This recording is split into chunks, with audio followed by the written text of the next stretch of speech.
자, 이 땅에서 우리가 일주일만 해외여행을 다녀오려고 해도 이렇게 준비해야 될 것들이 많다면, 여러분, 이 땅에서의 7, 80년 이 짧은 삶이 끝이 나고 우리 앞에 기다리고 있는 영원한 내세의 삶으로의 여행을 위해서 여러분 무엇을 준비하고 계십니까? 10월은 1년 중에서도 여행 다니기에 참 좋은 계절이죠. 그래서 요즘 많은 분들이 여행의 즐거움을 만끽하고 계십니다. 저도 지난 주간 개천절 휴일을 이용해서 아내와 함께 거의 15년 만에 거제도 앞에 그 아름다운 섬 외도에 다녀왔는데요. 직접 찍은 사진도 너무 잘 나왔죠. 네. 비바람이 몰아치는 궂은 날씨에도 불구하고 전국 각지에서 얼마나 여행객들이 많이 왔는지 섬 전체가 북적북적했어요. 당일이나 1박 2일 이렇게 다녀오는 여행들은 뭐 짧은 여행은 준비할 게 그리 많지 않죠. 그런데 일주일에서 2주일씩 이렇게 해외여행을 간다? 그럼 얘기가 달라지죠. 우리가 정확히 3년 전 이맘때 다녀왔던 이스라엘 성지순례를 생각해 보세요. 제가 지방의 부회장으로서 준비 현장을 맡아가지고 1년 전부터 계획을 해가지고 66명이나 되는 대부대를 이끌고 5박 6일의 일정을 다녀오기 위해서 얼마나 많은 준비를 해야 되는지 몰라요?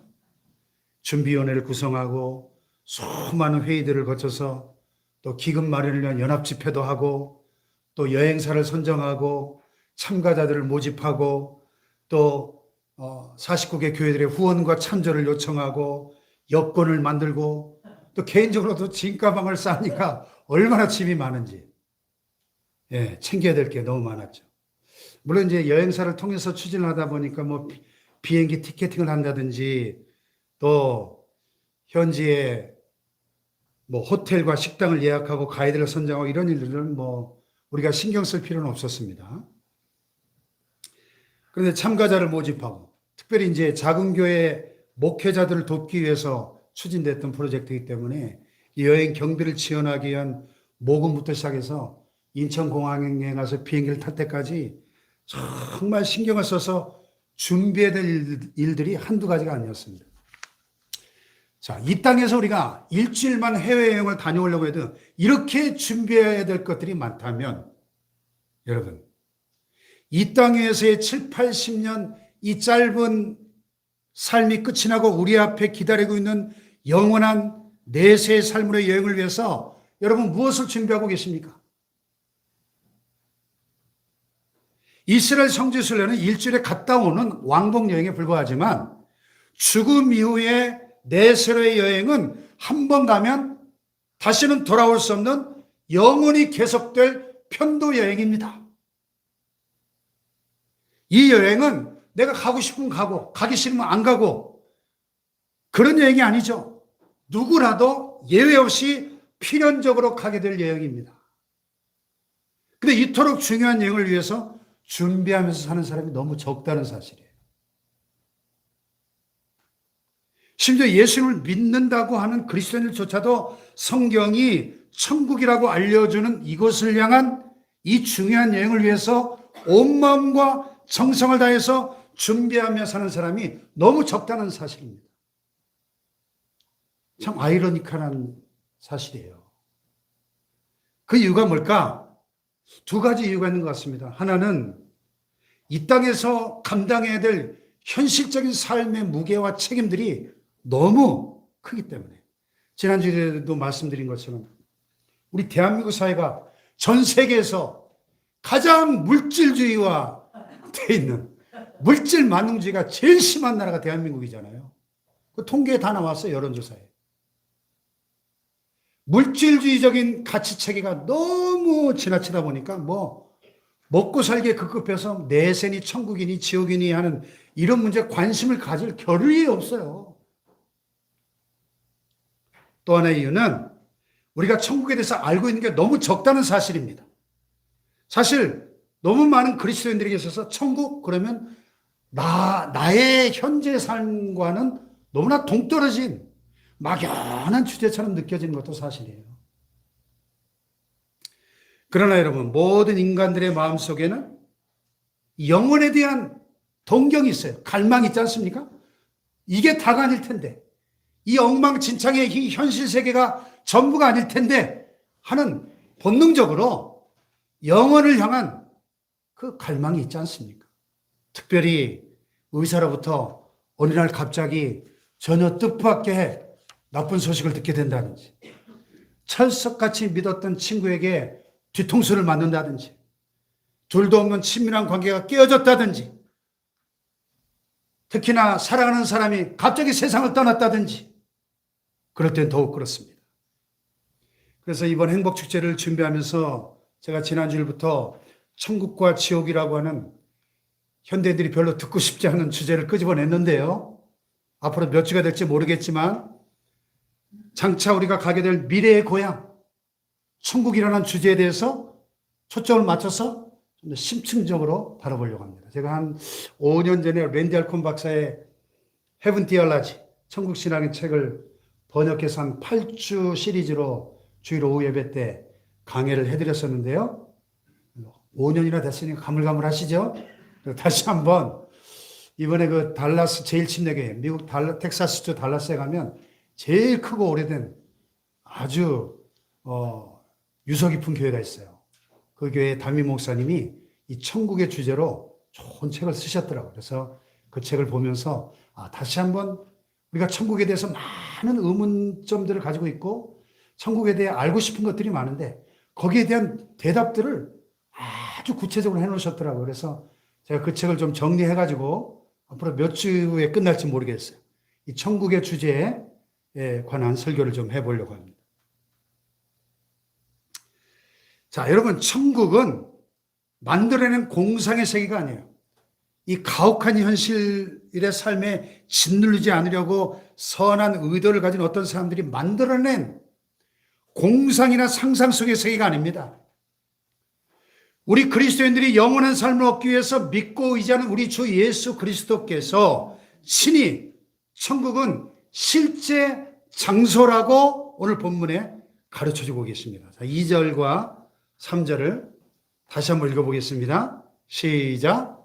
내 아버지 집에 갈 곳이 많도다. 그렇지 않으면 너희에게 이르시리라. 내가 너희를 위하여 거처를 예비하러 가노니 가서 너희를 위하여 거처를 예비하면 내가 다시 와서 너희를 내게로 영접하여 나 있는 곳에 너희도 있게 하리라. 아멘. 이 말씀에 좀 더 깊은 구체적 의미들을 좀 뒤에 가서 살펴보고요. 자, 한마디로 이 말씀을 보니까 예수님이 지금 뭐 하고 계세요? 천국에서? 예? 집 짓고 있어요. 역사상 가장 큰 건축 사업을 총감독하고 계십니다. 우리가 앞으로 영원히 살게 될 우리의 집을, 하늘의 새 집을 마련하시기 위해서 거대한 프로젝트를 추진하고 계신다는 것입니다. 아멘. 아멘. 제가 그 지난 월요일에 외도를 다녀오면서 페이스북에다가 이 외도의 별명이 있어요. 지상에서 가장 아름다운 섬, 외도. 지상낙원이라는 이 외도를 다녀와서 이렇게 페이스북에다 이렇게 글을 실었어요. 사진과 글을. 지상낙원 같은 외도. 죄의 저주 아래 씨름하고 탄식하는 이 땅과 바다도 이렇게 아름답다면, 그리고 사람이 만든 정원도 이토록 아름다울 수 있다면 주님이 예비하신 천국은 얼마나 황홀할까.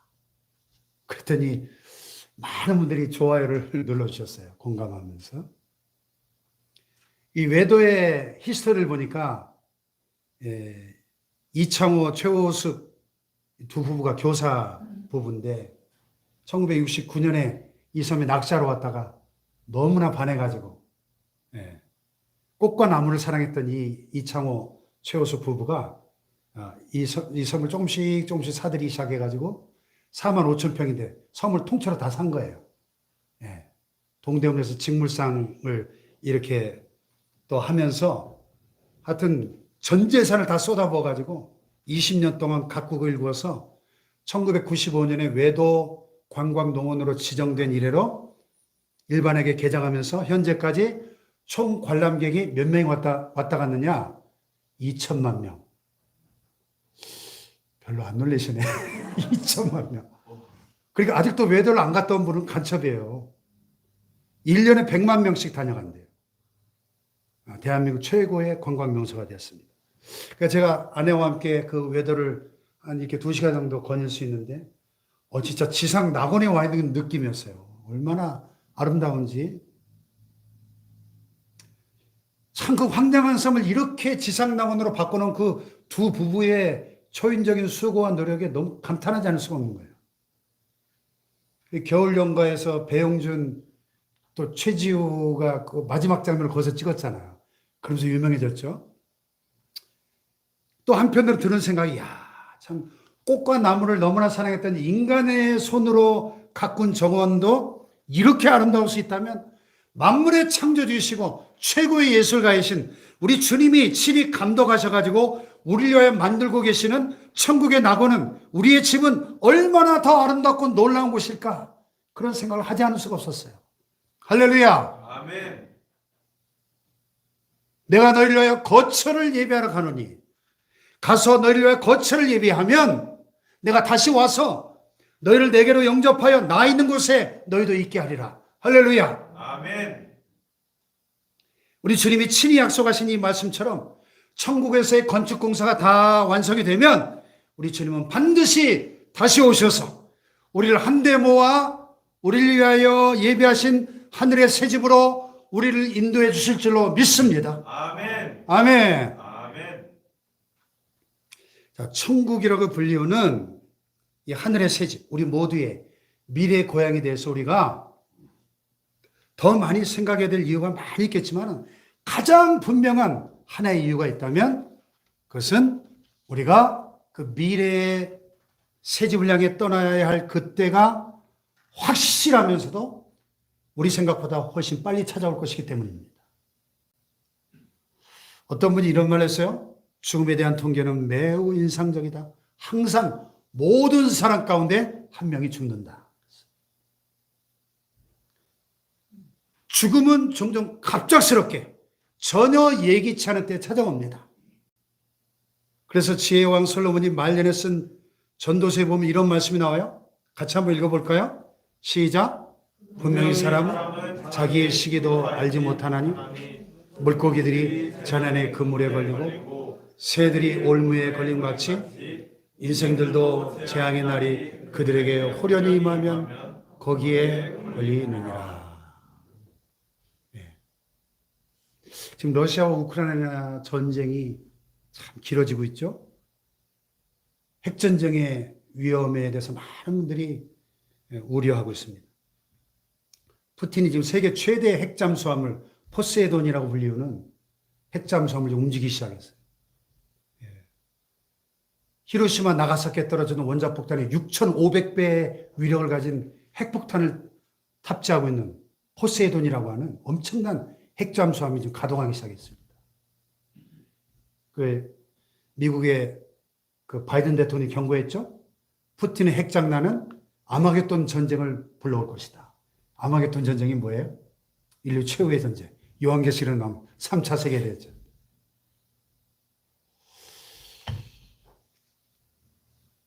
아마 그 전쟁터에 나가 있는 군인들은 매일 죽음의 위협을 느끼겠죠. 그 유튜브 영상에 그 우크라이나 전쟁 상황을 알리는 영상에서 매일매일 그 전황이 발표되는 걸 제가 관심을 가지고 보는데요. 우크라이나 측에서 발표하는 통계니까 뭐 전사자 매일 200~300명을 러시아 군인을 사살했다고 이렇게 나와요. 매일, 거의 매일. 푸틴이 강제동원령을 발표하고 나니까 30만 명을 더 징집하겠다 그러니까 죽음의 공포를 피해서 러시아를 탈출하는 행렬이 막 줄을 잇고 있죠, 지금. 우크라이나는 우리나라하고 지구 반대편에 있는 나라니까 우리가 강 건너 불구경하는 느낌이 드는 것도 사실이지만은, 만약에 우리 가족 중 한 사람이 시한부 사형 선고를 받았다. 그럼 얘기가 완전히 달라지겠죠? 우리 모두 언젠가는 반드시 죽게 된다는 이 엄연한 사실, 아니 당장이라도 죽을 수 있다는 사실에 대해서 여러분 심각하게 생각해 보신 적 있습니까? 하나님은 저와 여러분이 앞으로 살아갈 날짜는 물론이고 우리가 죽는 날도 미리 정하셨다는 사실을 여러분 믿습니까? 아멘이 안 나오시니 죽기 싫으신가 보네요. 여러분, 그렇다면요, 저 시계의 초침이 째깍째깍 1초씩 돌아갈 때마다 그만큼 우리는 죽음에 더 가까이 다가가고 있다는 사실을 명심해야 될 것입니다.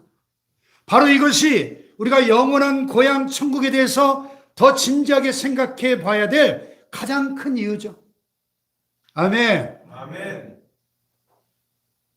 누가복음 12장에 보면 예수님께서 많은 재물을 쌓아놓고 만족해하는 한 어리석은 부자에 관한 이야기를 들려주십니다. 한 부자가 밭에 소출이 풍성해지니까 속으로 생각했어요. 야, 내가 이 곡식 쌓아둘 곳이 없으니 어쩌면 좋을까? 그러다 무릎을 탁 치면서 그렇지, 내가 이 곡간을 헐고 더 크게 짓고 내 모든 곡식과 물건을 거기 쌓아둬야지.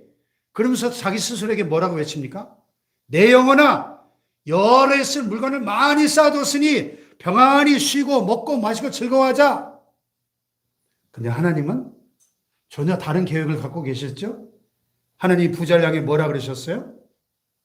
뭐라 그랬죠? 어리석은 자여, 오늘 밤에 내 영혼을 도로 찾으리니 그러면 내 준비한 것이 누구의 것이 되겠느냐? 그랬어요. 여기서 찾으리니 이 헬라어 아파이투신이라는 단어를 찾아보니까 만기가 다 된 대출금이라는 뜻이에요. 여러분, 우리의 삶은 하나님께로부터 대출받은 것이라는 사실을 알고 계십니까? 내 인생은 내 것이 아니에요. 대출받은 거예요, 대출. 하나님은 자신이 원하시는 때 언제라도 자신의 것을 도로 되찾으실 수 있는 권리를 갖고 계신 거예요, 우리 각자에 대해서. 아멘입니까? 그런데 어리석은 인생들이 마치 이 땅에서 천년 만년 살 것처럼 착각하며 사는 사람들이 얼마나 많습니까? 시편 90편에서 하나님의 사람 모세가 성령의 감동으로 우리 인생의 연수를 정확하게 노래해 놨어요. 기록했어요. 얼마나 그랬습니까? 우리 연수가 70이요. 간간하면 80이라도 그 연수의 자랑은 수고와 슬픔뿐이요. 신속히가니 우리가 날아가나이다 그랬지 않습니까?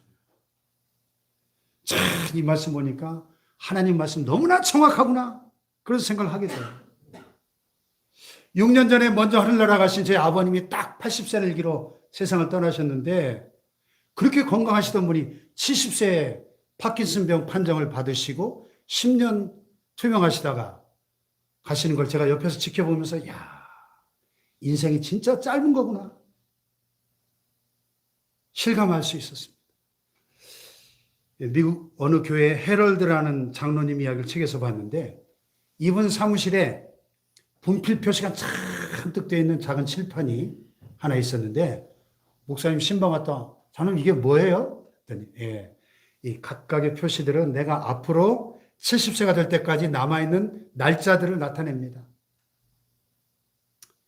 나는 남아있는 시간을 최대한 활용하기 위해서 하루에 하나씩 이 표시를 지워가면서 나 자신에게 시간이 얼마 남지 않았음을 상기시킵니다. 그러시더래요.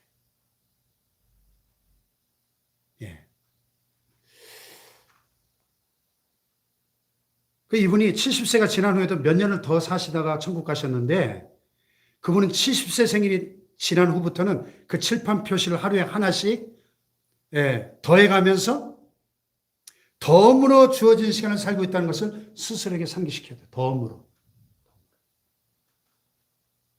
그 모세가 시편 90편에 뭐라고 기도합니까? 우리에게 우리 날 계수함을 가르치사 지혜로운 마음을 얻게 하소서 이렇게 기도했어요. 우리 인생의 남은 날들을 계수하며 사는 지혜가 있기를 축복합니다. 뭐 요즘 100세 시대라고 떠들어댑니다마는 사실 성경에서 인생의 연수는 이미 70이요. 간간하면 80이라고 못 박아놨기 때문에 건강관리 좀 잘해가지고 그 이상 사시는 분들은 사실 지금 덤으로 살고 있는 거죠. 덤으로. 그렇다면 우리 모두의 남은 날수가 얼마나 짧습니까? 여러분? 1967년 당시 17세 어린 나이에 다이빙을 하다가 목뼈가 부러져서 사지마비 중증 장애인이 되는 불행을 극복하고 입으로 그림을 그려서 유명해진 이 조지 에릭슨 타다라는 이분 이야기를 전에 제가 한번 소개해드린 기억이 나는데, 이분이 전 세계 32권의 베스트셀러를 써낸 미국 기독교 저술가가 됐는데요. 이분이 천국에 대해서 이렇게 얘기했어요. 천국은 다음 주만큼 가까울 수 있다. 따라서 세상에 있는 동안 우리는 우리에게 예비된 놀라운 미래를 진지하게 생각할 수 있는 시간을 가지는 게 바람직하다. 아멘. 그러면서 이 조니는 천국에 갈 날이 우리 모두에게 반드시 찾아올 것이기 때문에 관계에 충실하고 순결함을 추구하고 정직하게 행하며 시간과 재능과 물질을 관대하게 나누어주고 그리스도의 복음을 힘써서 전해야 한다. 이렇게 권고하고 있습니다. 아멘. 자, 그렇다면 오늘 설교 제목이자 본문 말씀의 주제가 되는 천국은 과연 실제적 장소인가 하는 이 질문으로 다시 돌아와 봅시다. 자, 천국의 현실성을 묻는 이 질문에 대한 가장 결정적인 대답이 오늘 본문 요한복음 14장에 발견이 되는데, 이 본문을 살펴보기 전에 먼저 그 배경을 이해하는 것이 중요합니다. 예수님께서 인류의 죄를 대속하시기 위해서 십자가를 지시러 이제 최후로 예루살렘 성에 나귀 새끼를 타고 입성하시죠. 그리고 나흘이 지났습니다. 6월절이 돌아왔어요. 예수님은 지상에서의 이 삶을 마무리하시면서 사랑하는 제자들과 함께 마지막 6월절 만찬을 먹기 위해서 자리에 앉으셨습니다. 식사하시다 말고 예수님이 벌떡 일어나시더니 허리에 수건을 들으시고 세숫대에 물을 떠다가 제자들의 그 더러운 발을 일일이 씻겨주십니다. 그리고 섬김의 도를 말씀하시고, 그리고 나서 너희 중 하나가 나를 팔리라, 유다의 배반을 예언하십니다. 그러면서 이렇게 또 말씀하셨어요. 작은 자들아, 내가 아직 잠시 너희와 함께 있겠노라. 너희는 내가 가는 곳에 올 수 없느니라. 새 계명을 너희에게 주느니 서로 사랑하라. 내가 너희를 사랑한 것 같이 너희도 서로 사랑하라. 그러셨습니다. 그날 밤은 예수님과 제자들 모두에게 참 고통스러운 밤이었습니다. 예수님이 고통스러웠던 이유는 이제 곧 겪게 될 일들, 유다의 배신과 또 땀방울이 변해 피가 될 정도로 영혼을 쥐어짜는 겟세마네의 기도와 또 체포당하시고 밤새도록 불법적인 재판과 고문을 당하신 후에 십자가에 처형당하셔야 되는 일들 때문에 너무너무 괴로우셨습니다. 제자들이 고통스러웠던 이유는 자신의 죽음이 임박했다는 예수님의 그 거듭된 예고로 인해서 이 제자들의 미래가 완전히 불투명해져 버렸어요. 제자들의 머릿속은 대혼돈 그 자체였습니다. 아니, 예수님이 죽으신다면 우리가 지난 3년 반 동안 모든 걸 버리고 여기까지 예수님을 따라온, 이게 다 물거품 되는 거 아니야? 예수님을 다시 볼 수는 있는 것일까? 예수님이 죽으시려면 우리도 죽는 거 아닐까? 이런 제자들의 마음속에 온갖 의문과 불안과 두려움이 가득해질 수밖에 없었습니다. 그런데 예수님은 늘 하시던 가장 익숙한 말씀으로 제자들을 안심시키시면서 천국의 새 집을 약속하십니다. 자, 본문을 다시 한번 읽어보겠습니다. 시작. 너희는 마음에 근심하지 말라. 하나님을 믿으니 또 나를 믿으라. 내 아버지 집에 거할 곳이 많도다. 그렇지 않으면 너에게 일렀으리라. 내가 너를 위하여 거처를 예배하러 가노니 가서 너를 위하여 거처를 예배하면 내가 다시 와서 너희를 내게로 영접하여 나 있는 곳에 너희도 있게 하리라. 아멘. 자, 예수님께서 천국을 뭐라고 부르고 계십니까? 여기 내 아버지 집. 다 같이 내 아버지 집. 집이라고 부르죠. 내 아버지 집. 이 내 아버지 집 천국은 상상으로 만들어낸 환상의 세계에 존재하는 그런 곳이 아니었습니다. 여기 보면 예수님은 실제 장소를 뜻하는 단어들을 사용하고 계십니다. 거할 곳, 거처로 번역된 헬라어 토포스라는 이 말이 3번 반복되어 사용되고 있는데요. 영어에서 지형을 뜻하는 토포그래피라는 단어가 이 토포스에서 유래가 됐습니다. 이 신약 성경에서 이 토포스라는 단어는 언제나 점유할 수 있고 거주할 수 있는 공간을 가리키는 단어입니다. 도시나 지역을 가리킬 때도 있었고 오늘 본문에서처럼 집이나 방처럼 개인적인 거처를 가리킬 때도 있었습니다. 다시 말해서 천국은 상상이나 환상 속의 세계가 아니라 현실의 세계라는 것을 보여주고 있는 것입니다. 실제적인 장소라는 것입니다. 아멘. 그 증거가 이 토포스는 단어뿐만 아니라 예수님이 내 아버지 집에 거할 곳이 많도다 그러셨는데 이 거할 곳으로 번역된 헬라어 모네라는 단어는 거주지, 숙소, 집 이런 뜻으로 번역되기도 합니다. 그러니까 전부 다 지금 물리적인 실제 장소를 뜻하는 용어들을 주님이 사용하고 계신 것입니다. 아멘. 예수님은 다시 한번 이 천국이 실제적 장소라는 것을 강조하시기 위해서 내가 너희를 위하여 거처를 예비하러 간다. 거처를. dwelling place. 우리가 거주할 장소. 집이죠. 집. 우리의 집.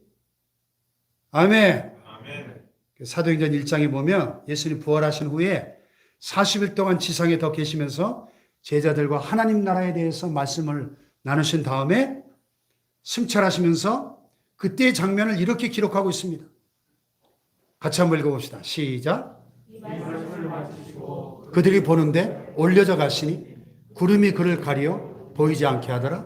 올라가실 때 제자들이 자세히 하늘을 쳐다보고 있는데 흰옷 입은 두 사람이 그들 곁에 서서 이르되 갈릴리 사람들아 어찌하여 서서 하늘을 쳐다보느냐. 너희 가운데서 하늘로 올려주신 이 예수는 하늘로 가심을 본 그대로 오시리라.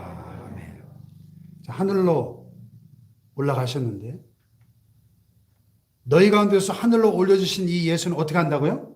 하늘로 가심을 본 그대로 오시리라. 믿습니까 여러분? 예수님의 이 승천 사건은 예루살렘 성 바깥에 있는 감람산에서 이루어졌는데 3년 전에 우리가 성지순례 갔을 때 예루살렘 그 승천 기념교회를 가봤죠. 예수님 하늘로 승천하셨던 바로 그 자리에 이렇게 기념교회가 세워져 있습니다. 그것은 지리상의 실제 장소였는데 자, 예수님은 그 실제 장소를 떠나서 어디로 가신 거예요?